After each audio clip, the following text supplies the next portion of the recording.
everybody and welcome back to my channel. My name is Shaki and today I'm going to be doing the La La Land book tag.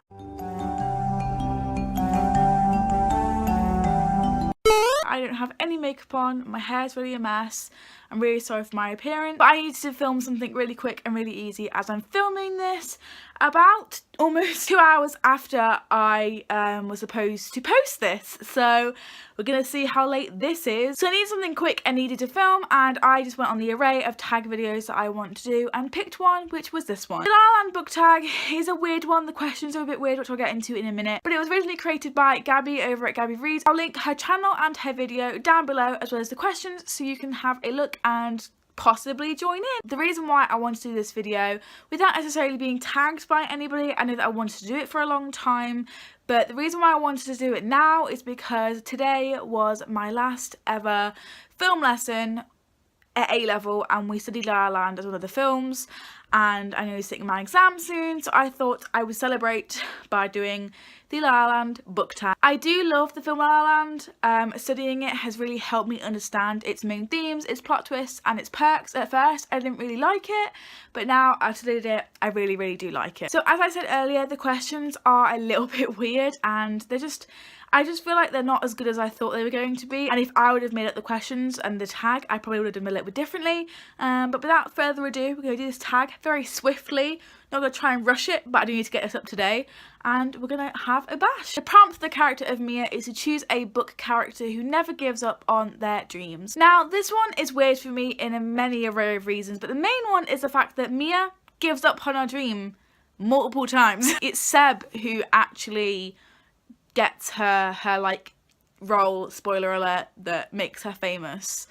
So, which is sort of why I have gone with Grace from The Nowhere Girls by Amy Reed, because although Grace is really determined and she's always like, we can't give up on this, we can't give up on Lucy or getting justice for the girls, she does give up quite a few times in herself and wants to give up but doesn't, and that's really just the basis of Mia's character. Although Mia does give up at one point in the film and Grace doesn't necessarily give up, she just wants to, I feel like both of them have very good attributes, such as being strong women and knowing what they want and wanting to get there. So Grace is going to be my Mia answer. The next prompt comes from the character of Seb, and for this one we have to pick an extremely passionate character about something that they really like. You could have picked so many other prompts for Seb, but Mia and Seb's prompts sound exactly the same. For this one I have picked Bree from On the Come Up by Angie Thomas, and the reason why I picked Bree and not Star from The Hate U Give is because Bree is ultimately, although Star is passionate about rights,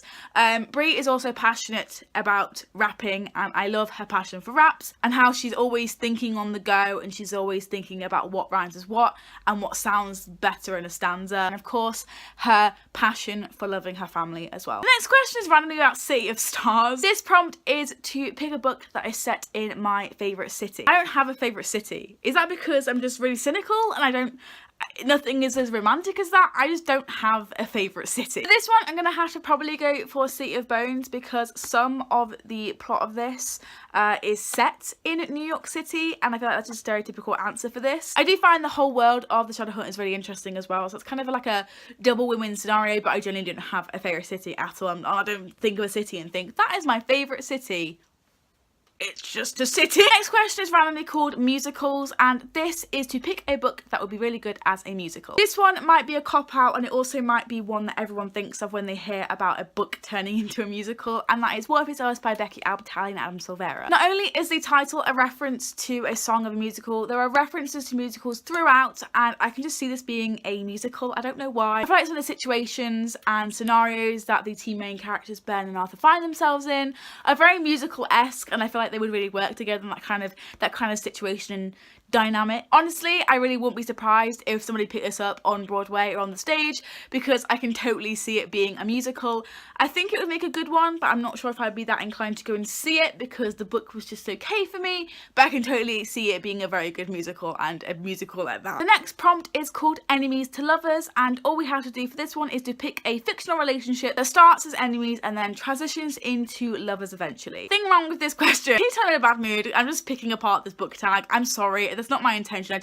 I just feel like this book tag wasn't up to my expectations. This question isn't the best because Mia and Seb aren't enemies, they just don't like each other. So it's disliked lovers, not enemies, not necessarily, they don't hate each other, it's just they don't like each other. It's not enemy, it's just annoying. Anyway, because I do think this question isn't the best, I'm going to kind of remodel it. A relationship that kind of reminds me of the relationship that comes out of La La Land is the relationship in The Sun Never Will Start by Nicola Yoon between Natasha and Daniel. Natasha and Daniel meet in a supposedly meet-cute moment. Like in La La Land, you would expect it to be meet-cute, but it's not. And this book happens all in the space of a day, and Natasha has one secret Daniel that she's being deported the same day, and she doesn't want Daniel to like her or want to like keep up with her life because she's gonna be like moving and there's no point. This book has a very similar ending to the ending of La La Land, and I'm not gonna spoil anything for you, but I cried like an absolute baby.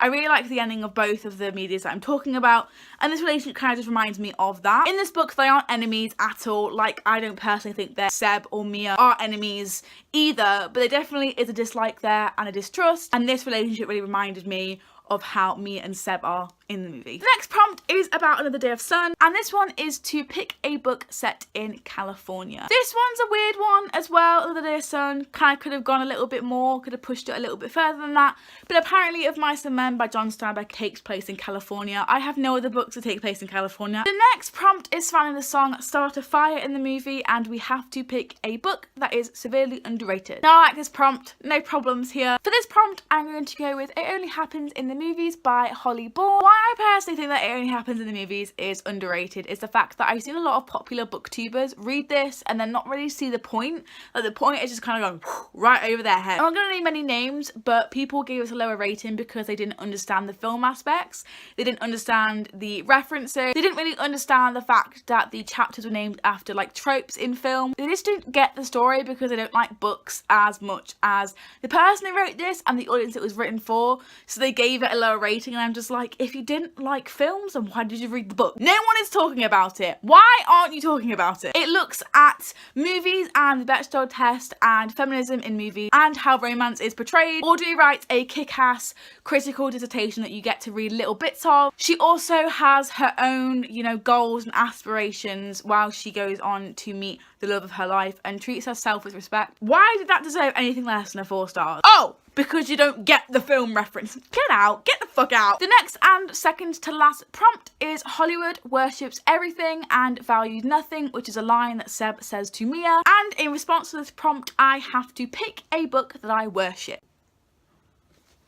This has got to be the easiest one of this tag. So I've decided to go with Scythe by Neil Shusterman. A lot of you will probably expect me to go with Looking for Alaska, but I recently reread this and I loved it so much. This is basically about a world very far from ours, past the age of morality, that death doesn't exist anymore. And because death doesn't exist anymore and we don't want to overload the Thunderhead with too much information and overpopulate the earth, these people who aren't any more special than the other civilians of the Scythedom are sent down, called Scythes, who glean people in order to keep the balance. This follows Scythe Faraday and his apprentices, Citra and Rowan, who are his apprentices, battling it out to become Scythes and will give anything not to go home. Or so they think. I really just worship Neil Shusterman and anything that he writes. I worship this man because he's so clever with how he writes, especially in Scythe with his comments on the age of morality, the irony, and how, you know, we never know if we're doing good things, and are you a good person doing bad things, or are you a bad person doing good things?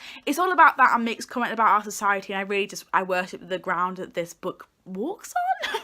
Is that a thing? And the last question is audition, or here's to the ones who dream. This requires me to pick a character that inspires me, which is so dang cute. For this one, I'm going to go with a character from the Shadowhunterverse that no one freaking talks about, and that is Charlotte from The Infernal Devices. I don't know why no one talks about Charlotte, because she is one kick-ass fucking feminist. She is running the institute, the London Institute, at like 22 or something. Damn right I'm inspired. People talk about Will and Tessa and Jem, and that's all fine. Like, I love the 3 of them and their love triangle going on. I love them, all of them. I am Will trash, but I love all of them. But why is no one talking about how great Henry and Charlotte are together, how stable they are, how they just love each other, like they genuinely love each other. There are some miscommunications, but they love each other with their bones, and I love the two of them so much. But in particular for this question, Charlotte really inspires me because, again, she's this kick-ass feminist, takes no shit from no man. When she's interrupted, she'll fucking speak up, and I love Charlotte so much, and I don't understand why she is so slept on. So there was Bad Mood Shaki doing La La Land book tag. I don't necessarily think that I'm in a bad mood. I'm just tired because I've had college and work these past few days. Like, I've had no sleep. I am so tired. There was my La La Land book tag. I'm sorry if me being in a bad mood really put you off the video or something. I needed to film. I didn't want to let you down. I'd rather me being in a bad mood for a video than there be no video at all. Please give us a thumbs up and consider subscribing. I'm not always in a bad mood, just saying. Thank you so much for watching, and I will see you next week for a brand new video where I'm hopefully in a better mood. Bye! You've got a face for a smile, you know. A shame you're wasted when you're breaking me slowly. But I've got a